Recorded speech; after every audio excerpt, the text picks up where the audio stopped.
Hello good evening everyone. मैं doctor Swati Sharma English सूत्रा में आप सभी का स्वागत करती हूँ। और आज वर्ल्ड लिटरेचर का पार्ट 2 है, मतलब डे 2 है, उसका डे सेकंड है यार। और कैनेडियन लिटरेचर मेरा जो है मैंने शुरू करा था, उसमें मार्गरेट एटवुड के बारे में मैंने आपको बताया था। आज मैं आप लोगों को कैनेडियन लिटरेचर के ही दूसरे राइटर के बारे में बताऊंगी। और ये वर्ल्ड लिटरेचर का पार्ट है तो थोड़ा सा समझना पड़ता है। और इनके जो वर्क्स हैं, चूँकि आप इनसे इतने ज़्यादा एक्वेंटेड नहीं हैं, तो इनके बारे में आपको जानना होता है। और इसके बाद हमारा ये एक बुक है मेरी, द पाथ टू विक्ट्री। ये सिर्फ यूपी टीजीटी के लिए है, और जिनमें यूपी टीजीटी जैसा सिलेबस है उनके लिए है। और ये बुक जो है वो ऐप से ही परचेज़ की जा रही है। अभी अमेज़ॉन पे नहीं आई है, कुछ प्रॉब्लम की वजह से अमेज़ॉन पर नहीं जा पाई है। था इस वीक, वो पिछले वीक तक आने का, मगर हो नहीं पाया। तो ये ऐप से ही, इंग्लिश सूत्रा के ऐप से ही परचेज़ की जा रही है। और जैसा कि मैंने कहा था कि जिस दिन भी ग्रामर का सेशन कराऊंगी, मैं अपने ही बुक के क्वेश्चंस आप लोगों को सॉल्व करवाऊंगी, जिससे उसका जो एक्सप्लेनेशन है वो आपको मिल जाए। ये बुक फ़िलहाल 550 की है फॉर अ वीक ओनली, और उसके बाद इसके रेट्स जो है फिर से बढ़ेंगे। तो ये बुक जो है द पाथ टू विक्ट्री, और ये आप इसको ऐप इंग्लिश सूत्रा का डाउनलोड करके आप इसको परचेज़ कर सकते हैं। और इसके अलावा ये एक यूपी टीजीटी का बैच है जो लाइव बैच चल रहा है, 2 घंटे का बैच है। इसको भी आप जो है डाउनलोड करके ऐप को देख सकते हैं। ये हमारा प्रैक्टिस बैच है। इस प्रैक्टिस बैच का फ़ायदा ये है कि जो लोग बहुत लंबे समय से तैयारी कर रहे हैं वो अपनी तैयारी को चेक कर सकते हैं। हमारे इसमें 50 से भी ज़्यादा क्वेश्चन पेपर्स हैं, फुल लेंथ टेस्ट पेपर्स हैं, मोर देन 5000 से 6-7 हज़ार क्वेश्चंस इसमें होंगे, जिनका डिटेल्ड एक्सप्लेनेशन जो है वो दिया जाता है। और ये पेड, सारे बैचेस पेड है, ऐप पर कुछ फ्री नहीं है। और इसके बाद ये हमारे वीडियो बैचेस है, जिसमें DSSS भी है, यूपी टीजीटी है, यूपी पीजीटी है, सिर्फ ग्रामर है। सभी बैचेस को परचेज करने के बाद ही उनके साथ आपको उनका स्टडी मटेरियल आपके घर पे हार्ड कॉपी फॉर्म में मिलता है। तो ये तो हुई बात ऐड की और उसकी। और सभी के लिए आप इंग्लिश सूत्रा के ऐप को डाउनलोड कर सकते हैं प्ले स्टोर से। अब चलिए स्टार्ट करते हैं। वही आज ये यहीं तक था।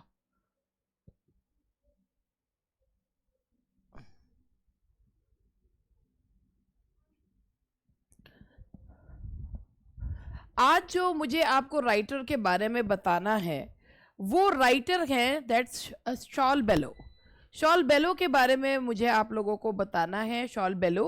और ये जो राइटर हैं, थोड़ा सा इसको बड़ा कर देती हूँ।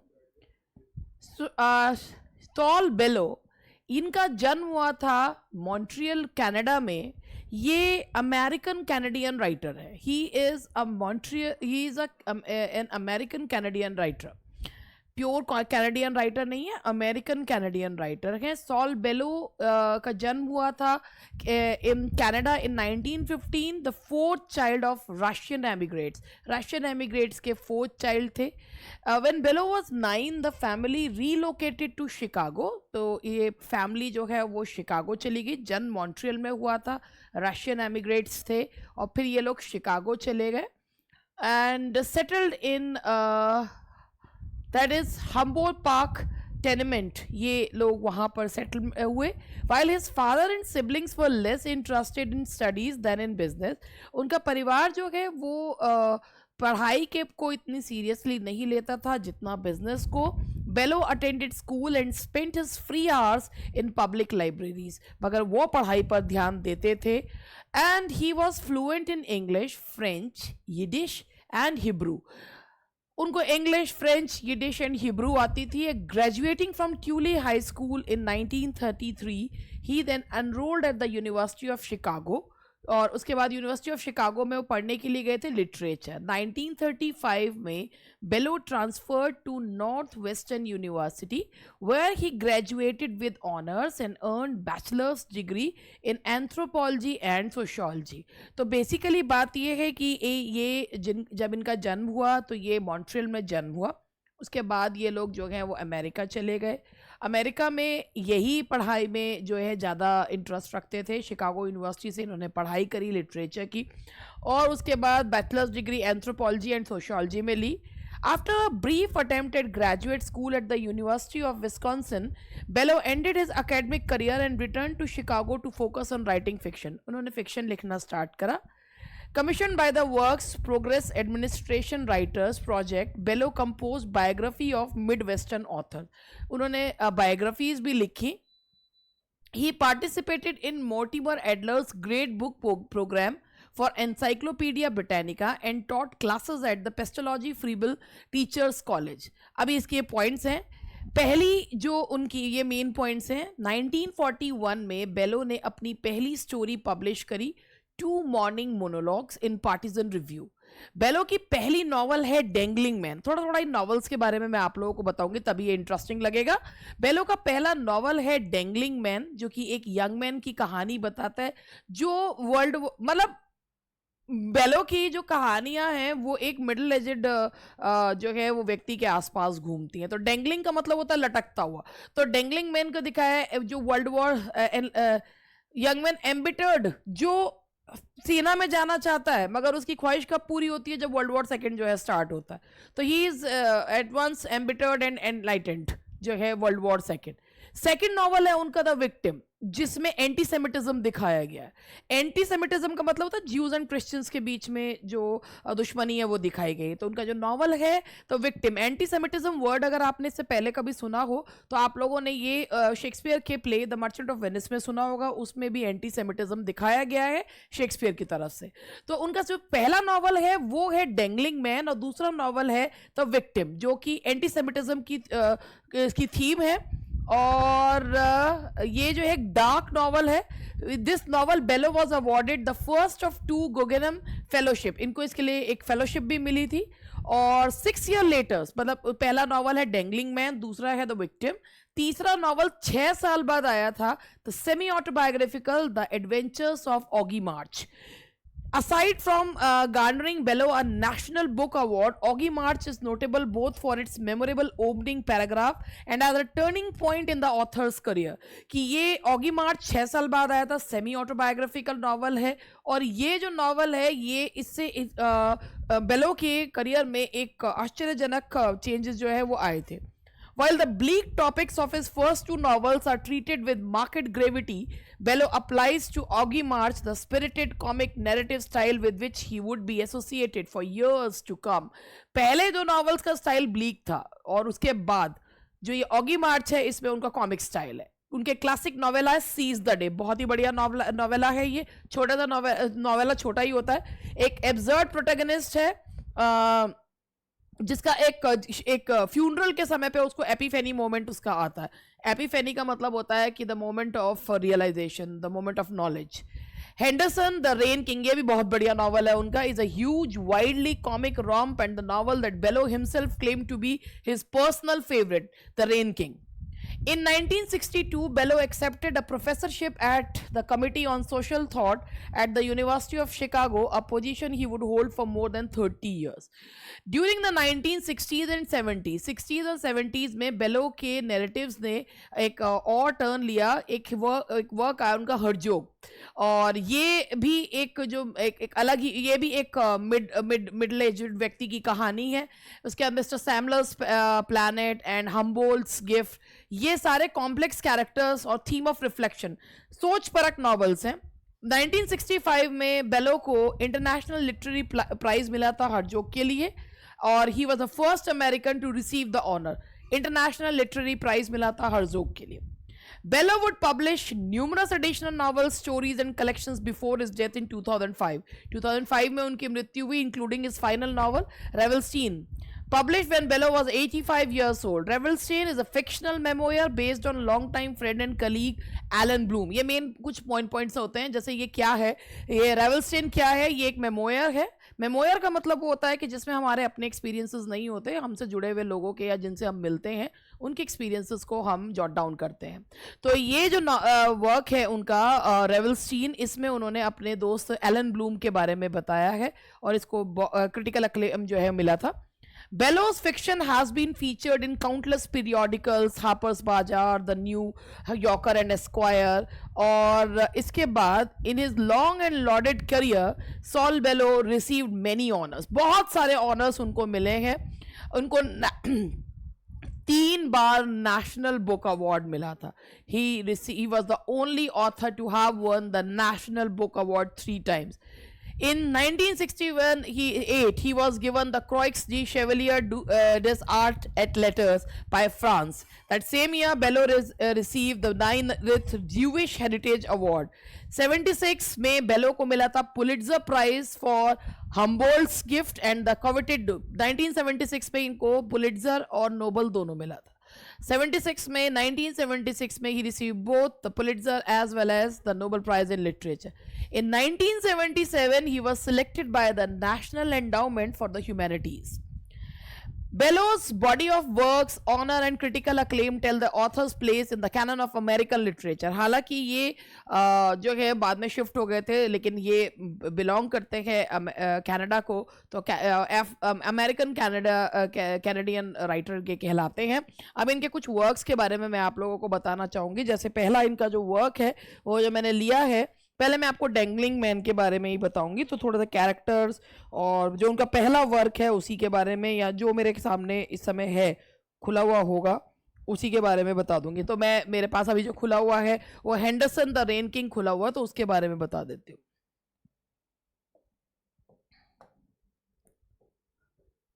ये इनका एक नॉवल है हेंडरसन द रेन किंग, और ये बहुत ही बढ़िया नॉवल है. इसके बारे में मैं आपको थोड़ा सा बताना चाहूँगी. तो ये जो है ये 1959 में ये नॉवल जो है वो आया था, और इसके बारे में मैं आपको थोड़ा सा बताना चाहूँगी. तो क्या है, कैरेक्टर्स क्या है, क्या चीज़ है, सब मैं आप लोगों को बताऊँगी.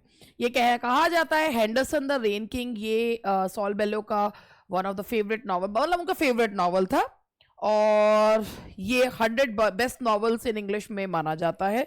तो चलिए मैं आपको सब बताती हूँ. इसके कैरेक्टर्स पहले मैं आपको बताती हूँ.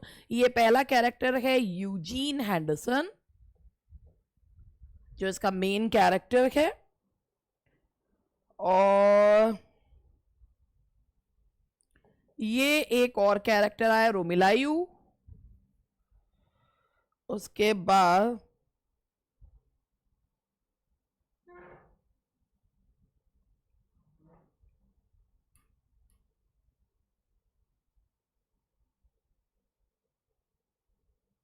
दाफू.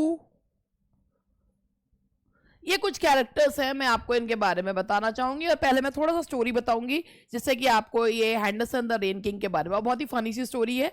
यूजीन हैंडरसन जो है वो एक मिडिल एजेड व्यक्ति हैं, बहुत अमीर हैं, हाई सोशल स्टेटस के बावजूद, और बहुत पावरफुल भी हैं. उसके बावजूद भी वो बहुत ही ज़्यादा बेचैन आत्मा है, और वो हमेशा सोचते हैं, उनकी इनर वॉइस कहते हैं आई वॉन्ट, मुझे कुछ ना कुछ चाहिए, कुछ ना कुछ चाहिए.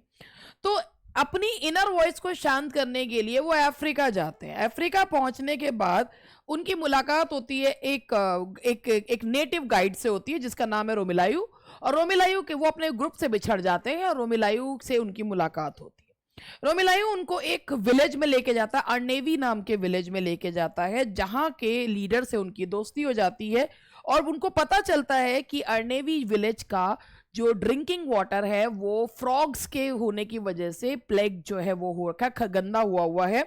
और जो है हैंडरसन सोचता है कि अरे मैं इन लोगों के पानी को, सिस्टम को साफ करके इनकी नज़रों में महान बन जाऊंगा, शायद मेरा जन्म ही इसलिए हुआ है. लेकिन होता क्या है कि दैट एंडेड इन डिजास्टर. वो साफ तो कर नहीं पाते, फ्रॉग भी मर जाते हैं, पूरा सिस्टम भी जो है वो विलेज का सिस्टम भी खराब हो जाता है.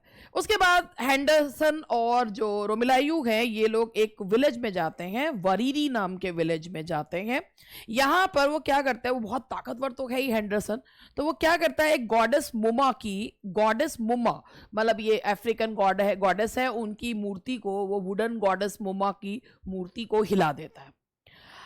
और उसके बाद वो वरीरी का रेन किंग कहलाता है, क्योंकि उसने गॉडेस की मूर्ति को हिला दिया. तो वो जो वारीरी नाम का जो गांव है वहां के वो रेन किंग बन जाते हैं. या आपने कहानियां सुनी होंगी ऐसे, वरीरी के रेन किंग बन जाते हैं. और रेन किंग उनका नाम पड़ जाता है सुंगो। अब यहाँ पर उनकी फ्रेंडशिप होती है, वहाँ पे उनकी जो है एक जो वहाँ के किंग है उनसे दोस्ती होती है उनकी, जो वेस्ट के वेस्टर्न एजुकेटेड किंग है दाफू, उनसे उनकी दोस्ती होती है। और इसके बाद दोनों के दोनों बहुत फिलोसफिकल डिस्कशंस करते हैं। अब जो एल्डर्स हैं वो दाफू से कहते हैं कि जाओ तुम लायन हंट पे जाओ। दाफू जब लायन हंट पे जाता है, क्योंकि उसको ये एहसास दिला दिया जाता है कि जिस लायन को हम तुम्हें ढूंढने के लिए भेज रहे हैं शायद वो लेट किंग यानी कि दाफू के फादर का ही पुनर्जन्म है। लायन हंट तो फेल हो जाती है और लायन जो है वो बुरी तरीके से दाफू को घायल कर देता है। हेंडरसन को पता चलता है दाफू की मृत्यु के बाद कि भाई दाफू की मृत्यु के बाद वरीरी नाम के मतलब जगह का जो राजा बनेगा वो रेन किंग बनेगा। अब उनको राजा बनने में हेंडरसन को कोई रुचि नहीं होती, तो वो अपने घर जो है लौटने के लिए वरीरी विलेज से भाग जाते हैं। अब ये तो नहीं पता कि उनको कुछ कंटेंटमेंट मिला नहीं मिला, उनकी आत्मा की आवाज संतुष्ट हुई नहीं हुई, but this is a funny comical जो है novel, that is Henderson the Rain king. तो अब आप लोग हेंडरसन, ये जो उनकी फेवरेट नॉवल्स में से एक है 1959 में, और ये कहा जाता है कि दुनिया के इंग्लिश के टॉप 100 नॉवल्स में से एक नॉवल है ये हेंडरसन द रेन किंग। और अब मुझे भी लगता है आपको इसकी कहानी जो है वो याद रहेगी। अब ये तो मैंने आपको सुनाई हेंडरसन द रेन किंग की, उसके बाद मैं अब आपको सुनाती हूँ, मुझे एक और नॉवल की कहानी जो है वो बहुत अच्छी लगी थी इनकी, उसकी भी मैं सुनाती हूँ, हर्जोग की। अब मैं आपको हर्जोग के बारे में बताना चाहूंगी। देखिए कहानी तो आप अपने आप भी पढ़ सकते हैं, मगर एक सुनाने का तरीका होता है जो मुझे लगता है मेरा सही है तरीका, जिससे स्टूडेंट्स को याद हो जाता है। ये 1964 का नॉवल है, दैट इज हर्जोग। और ये जो नॉवल है इसको यूएस नेशनल बुक अवार्ड मिला था, यूएस नेशनल बुक अवार्ड मिला था।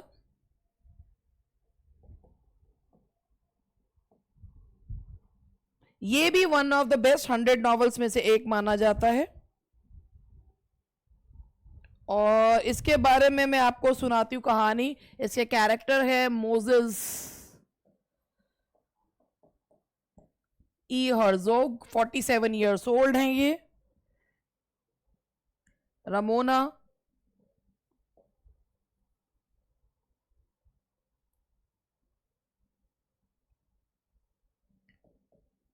मेडलीन,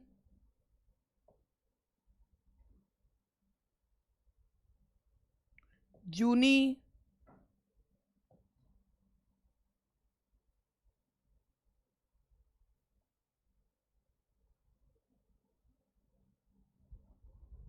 अब मैं आपको इसकी कहानी जो है वो सुनाना चाहूंगी, तो थोड़ी सी कहानी के बारे में तो देख लीजिए। ये नॉवल जो है केवल 5 दिन की कहानी है, किसकी लाइफ में, हर्जोग की, मोजेस ई हर्जोग की जिंदगी में, जो 47 ईयर्स ओल्ड है, मिड लाइफ, मतलब उनकी 2 शादियां हुई हैं, दोनों से पत्नियों से एक एक बच्चा है, और दोनों ही पत्नियां जो हैं उनको छोड़कर जो हैं वो जा चुकी हैं। अब इस समय वो एक जो है वुमेन्स के संपर्क में है, रमोना के संपर्क में है। उनकी दूसरी पत्नी का नाम है मेडलीन, और हर्जोग और मेडलीन की बेटी का नाम है जूनी, जो छोटी सी बच्ची है। हर्जोग की एक अजीब हैबिट है कि वो लगातार जो है मेंटली राइटिंग, वो कुछ लेटर्स जो है मेंटली लिखते रहते हैं, वो लेटर्स कभी वो भेजते नहीं है।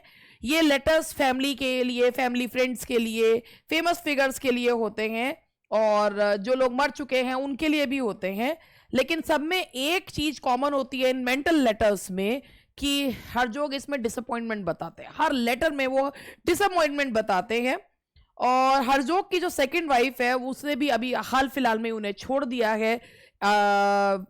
हर्जोग के फ्रेंड के साथ उनका अफेयर हो गया वैलेंटीन के साथ। और मेडलीन हर्जोग को जब उनकी शादीशुदा जिंदगी, मतलब शादी मतलब तोड़ी नहीं थी, तो मेडलीन जो है वो हर्जोग से कहती है कि जूनी को और मेडलीन को हर्जोग जो है शिकागो पहुंचा दे और वैलेंटीन की वाइफ के लिए और उसके लिए भी इंतजाम कर दे। लेकिन जैसे ही वो शिकागो पहुंचता है तो उसकी वाइफ मेडलीन उसे असाइलम में भर्ती करवाने के प्रयास करती है, जहां से बड़ी मुश्किल से वो छूटता है।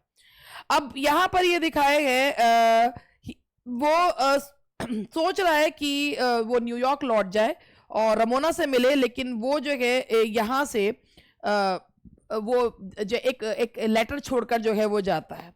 हरजोग जब न्यूयॉर्क पहुंचता है और तो वो जो है अपने लॉयर से पूछने के लिए जाता है कि क्या वो उसको उसकी बेटी जूनी की कस्टडी मिल सकती है।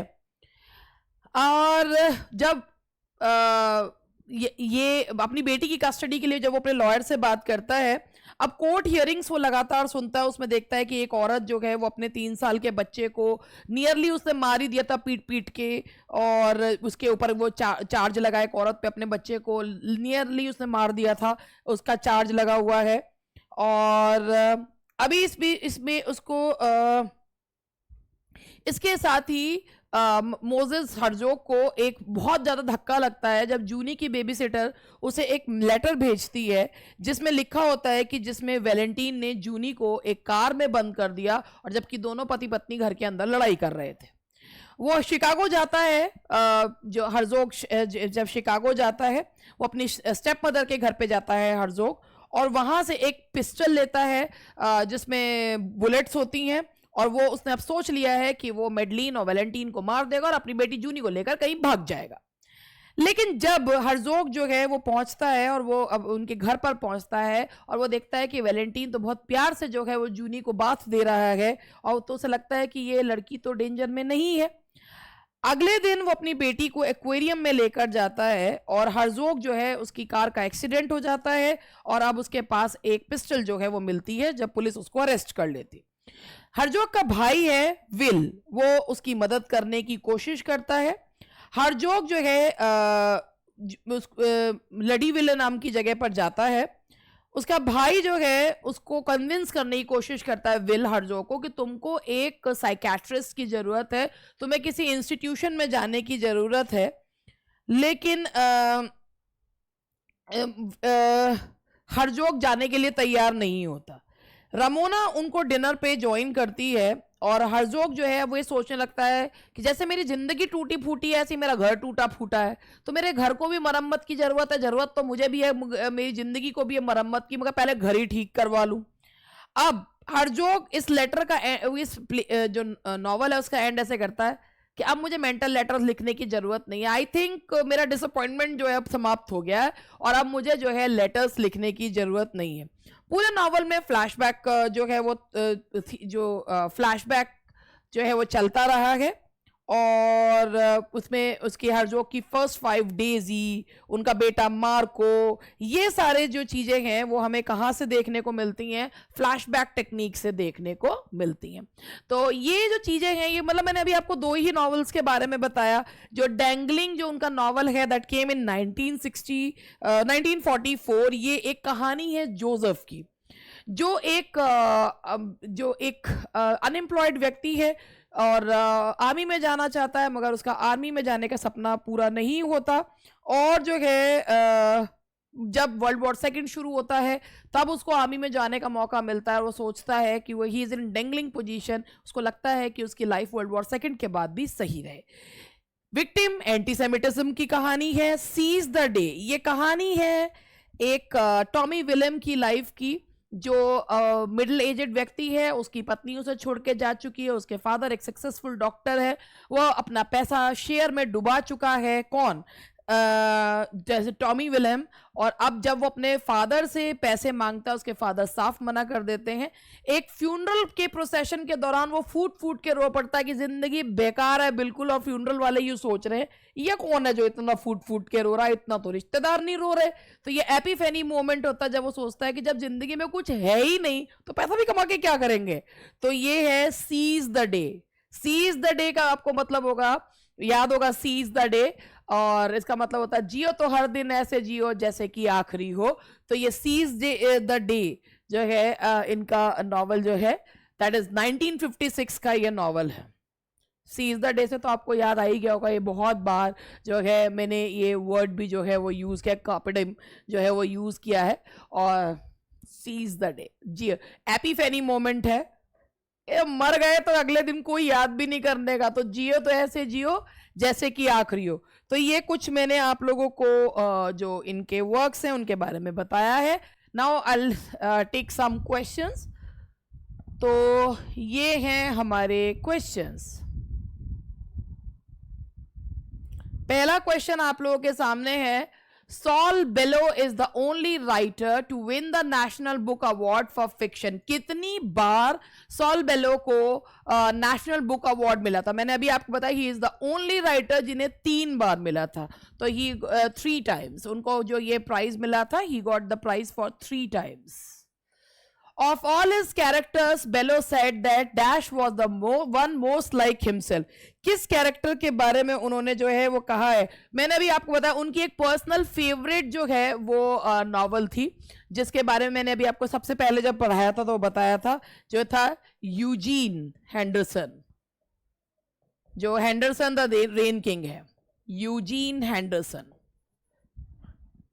Now the next question is dangling man 1944, ये is the first novel of, ये हमारे अमेरिकन कैनेडियन राइटर की है, दैट इज सॉल बेलो। तो मैं आपको बाद में ये क्वेश्चन एक बार फिर दिखा भी दूंगी कि आप लोगों को कितना याद रहता है कितना नहीं। Now the next question is, the novel is written in a diary format. The story centers on the life of an unemployed young man named Joseph, his relationship with his wife and friends and his frustration with living in Chicago.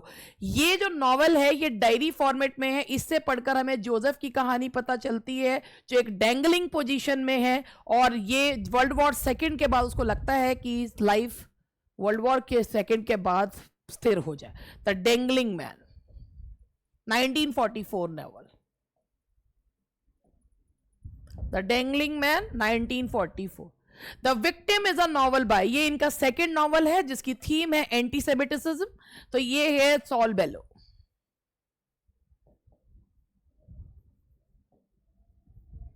ठीक है जी, एंटीसेमिटिसिज्म इसकी theme है। 6 साल बाद इसके बाद उन्होंने अपना जो है नेक्स्ट नॉवल लिखा था। The story deals with Leventhal, who lives in New York City. His wife is away on a family business. He is haunted by an old acquaintance who unjustly claims that Leventhal has been the cause of his misfortune. ये किसकी कौन से novel की कहानी है जिसमें लेवेंथॉल जो है उसको एक ओल्ड एक्वेंटेंस उसको ये कहता है कि उसकी जिंदगी बर्बाद करने का कारण कौन है? लेवेंथॉल। ये कहानी है द विक्टिम की, जिसमें मैंने अभी आपको बताया कि एंटी सेमिटिसिज्म की थीम है। द एडवेंचर्स ऑफ ऑगी मार्च, ये मैंने आपको बताया ही था, द एडवेंचर्स ऑफ ऑगी मार्च इसके 6 साल बाद उन्होंने जो है वो लिखी थी 47 के बाद। 6 साल बाद उनकी तीसरी नॉवल आई थी, और ये जो है किसकी है? Saul Bellow. Seize the Day is a novel by the same writer, Saul Bellow. भाई देखो अभी तो आप लोग पढ़ रहे हो तो आपको ऑब्वियसली सब पता है कि ये किसने लिखा है किसने लिखा है, लेकिन जब ये मिले जुले क्वेश्चंस होते हैं तो नहीं पता चलता है। और आप यू वेरी वेल नो कि this type of content has not been provided anywhere, तो छुपा लो कंटेंट, ऐसा लोगों को लगता है, मगर मुझे लगता है कि जितना अच्छा कंटेंट आप दे सकते हैं आप दीजिए। और बाकी क्योंकि भाई बात ये है कि whatever I am doing for a cause, that is for a cause, and whatever is paid is paid. थोड़ा छोटा कर देती हूँ, उसको दिख नहीं रहा। The story centers on a day in the life of Willem Adler, a failed actor in his 40s. अभी आपको मैंने बताया था कि जो एपिफेनी मोमेंट आता है, स्टोरी जो है वो कहानी है विलम की, जो अपना उसकी पत्नी छोड़ के जा चुकी है, सब जा चुके हैं, मगर बेचारे को जो है ये लगता है कि अभी भी मेरी जिंदगी में जो है कुछ ना कुछ जो है वो हो सकता है, और शेयर में सारा पैसा गवा चुका है। फादर जो है वो बहुत सक्सेसफुल डॉक्टर थे, मगर एक प्रोसेशन के दौरान उसको, एक फ्यूनरल के दौरान उसको एपिफेनी मोमेंट जो है वो होता है, और ये है Seize the Day.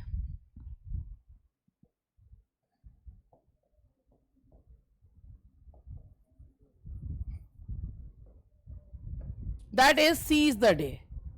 Herzog is a novel by Herzog, अभी मैंने आपको बताई, पूरी कहानी भी सुनाई, ये भी है सॉल। जो इस नॉवल की विशेषता है कि हरजोग जो है वो मेंटल लेटर्स जो है वो लिखते रहते हैं, Saul bellow.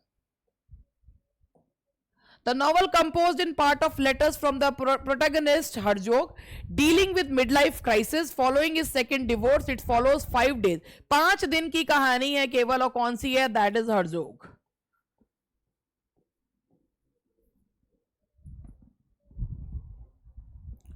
Mr. Arthur Samler is a Holocaust survivor. He is an intellectual and occasional lecturer at Columbia University in 1960s. इस नॉवल के बारे में थोड़ा सा मैं आप लोगों को बताना चाहूंगी.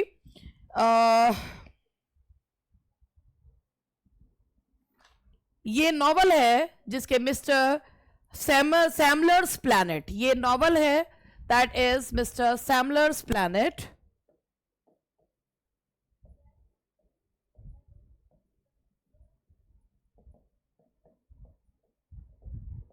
और ये नॉवल है 1970 में लिखा था सैमुअल बेलो ने. ये नॉवल है, ये मोस्ट ज्यूइश नॉवल है, और ये नाजी हंटेड ज्यूज की व्यथा बताता है. होलोकास्ट अगर आपने सुना हो, होलोकास्ट लिटरेचर जो कहा जाता है कि भाई बहुत ही ज्यादा जिसपे उस जो हिटलर ने जिस तरीके से ज्यूज के ऊपर अत्याचार करे थे, और वो जो लिटरेचर है उसको होलोकास्ट, उससे मतलब जो उनके बाद उस यातनाओं को बताता हुआ जो लिटरेचर लिखा गया, that is called Holocaust literature. ये कहानी है एक मिस्टर आर्थर सैमलर की, जो 70+ व्यक्ति हैं, और ये होलोकास्ट एरा के दौरान ज्यूज को अपना ही शहर जो है वो छोड़ के भागना पड़ रहा था, उसकी कहानी है. मिस्टर सैमलर जो है वहाँ पर एक जगह उनको मिलती है रहने के लिए, और वो उसमें हॉलोकास्ट एक्सपीरियंस बताते हैं. वो अपनी पत्नी को खो चुके हैं, लेकिन किसी तरीके से वो अपनी जिंदगी जो है वो बचाते हैं. ये मोस्ट ज्यूइश नॉवल है, और इसमें एक सर्वाइवर की कहानी है, Mr Sammler's Planet. The novel is a roman à clef about Bellows' friendship with the poet Delmore Schwartz. Is explored the changing relationship of art and power in materialist America. तो इसके बारे में भी मैं थोड़ा सा बता दूं, मैंने कहा क्वेश्चंस बता रही हूँ तो इसके साथ ही ये चीज बताती जाऊंगी. और ये है हम्बोल्ट्स गिफ्ट. हम्बोल्ट्स गिफ्ट जो है ये इनका जो नेक्स्ट नॉवल है 1975 का आया हुआ है. हम्बोल्ट्स, दैट इज हम्बोल्ट्स गिफ्ट 1975. ये जो नॉवल है 8th नॉवल है, और ये इमोर्टलिटी ऑफ द सोल पर आधारित है. और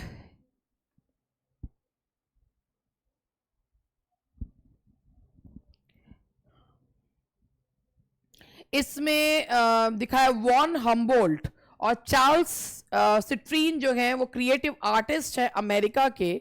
चार्ल्स सिट्रीन हम्बोल्ट के वर्सेटाइल जीनियस को याद करते हैं. The sense of death creates anguish thought. मृत्यु के बारे में सोचकर एक दुख जो है, दर्द होता है, लेकिन ये लगता है कि जिंदगी तो मृत्यु के बाद भी है. तो ये एक डेलमोर श्वार्ट्ज के साथ उनकी फ्रेंडशिप को दिखाता है. Art and power, materialist America में when people don't care of people, तो यहां पर उन्होंने एक स्पिरिचुअलिस्टिक जर्नी के बारे में बताया. That is Humboldt's gift 1975. In which novel the character Trachtenberg, the narrator, describes his complex relationship with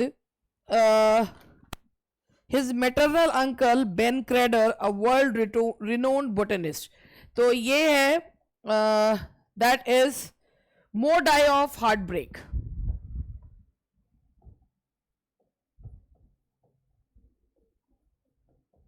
More Died of Heartbreak.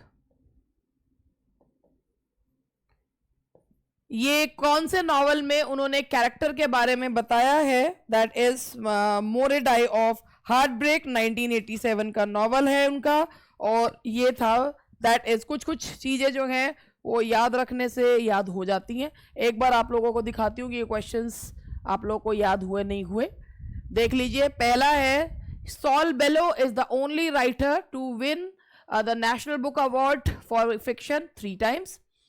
Of all his characters, Bellow said that was the most like himself.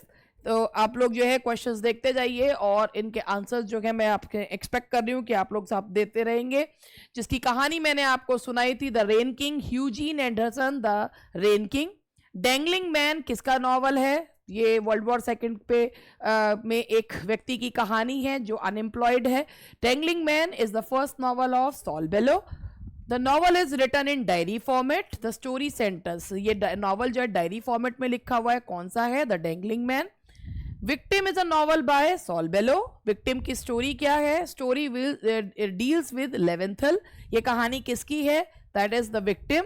The Adventures of Augie March is a picaresque novel by, ये जो novel है ये किसका है? That's a picturesque novel by Saul bellow.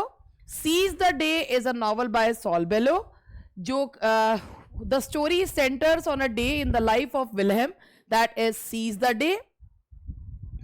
Which novel deals with the life of Eugene Henderson, a trouble-minded, aged man? He is rich and has high social status, but he feels restless and unfulfilled. His inner voice, मेरे ख्याल से ये question रह गया था, question number 10 रह गया था, और ये था दैट इज ये वाला क्वेश्चन, आई वॉन्ट। इसकी कहानी मैंने आपको सुनाई थी अभी आपको, हेंडरसन द रेन किंग की कहानी है ये। कौन सा नॉवल जो है यूजीन हेंडरसन की स्टोरी के साथ डील करता है, जिसके पास सब कुछ है मगर वो फिर भी आई वॉन्ट, और वहां पर वो जो है दाफू, और उसके बाद उसको नेक्स्ट जो है वो किंग बनना होता है, मगर उसके पहले ही वो वहां से भाग जाते हैं। तो ये है हेंडरसन और the Rain King. Herzog is a novel by Saul Bellow. The novel is composed in part of letters from the protagonist. इसमें मैंने बताया था जो हरजोग प्रोटैगनिस्ट है वो मेंटल लेटर्स लिखते हैं। तो ये कहानी है किसकी? हरजोग की। मिस्टर आर्थर सैमलर, ये एक Holocaust survivor, most Jewish novel है, Mr Sammler's Planet. The novel is a roman à clef about Bellows' friendship with the poet Delmore Schwartz. It explored the changing relationship of art and power in a materialist America. ये जो question है अभी मैंने आपको थोड़ा सा बताया था, Humboldt's gift, जो एक स्पिरिचुअलिस्टिक जो है उसके बारे में बताता है, there is life after death. Humboldt's gift. In which novel the character Trachtenberg appear? Trachtenberg appear होते हैं more die of heartbreak, more die of heart break, 1987 का नॉवल। तो दैट्स ऑल फॉर टुडे। ये थे हमारे American Canadian writer. Most वैसे तो ये जन्म ही इनका अमेरिका में हुआ है, वरना तो जो है ये इनको कैनेडियन राइटर है। इसके अलावा मैं आप लोगों को कुछ और चीज़ें इनके बारे में बता दूं। इनका जो जन्म हुआ था ये सोलोमन बेलोस के रूप में हुआ था, बाद में इनका नाम सॉल बेलो हुआ था। सोलोमन बेलोस के रूप में इनका जन्म हुआ था, और इन्होंने Nobel Prize in literature 1976, Pulitzer 1976, और इनकी पूरी जिंदगी में इन्होंने सिर्फ 5 शादियां करी हैं। तो ये है मतलब 5 पत्नियां, मतलब एक साथ तो नहीं, एक एक करके 5 पत्नियां इनकी पूरी लाइफ में 5 जो है वाइफ्स इनकी रही हैं। तो ठीक है, पूरी कहानी एक तरफ और ये पंचायत एक तरफ। खैर दैट्स ऑल फॉर टुडे, और मिलते हैं अब हम नेक्स्ट उसमें, जब नेक्स्ट लेक्चर लूंगी तब।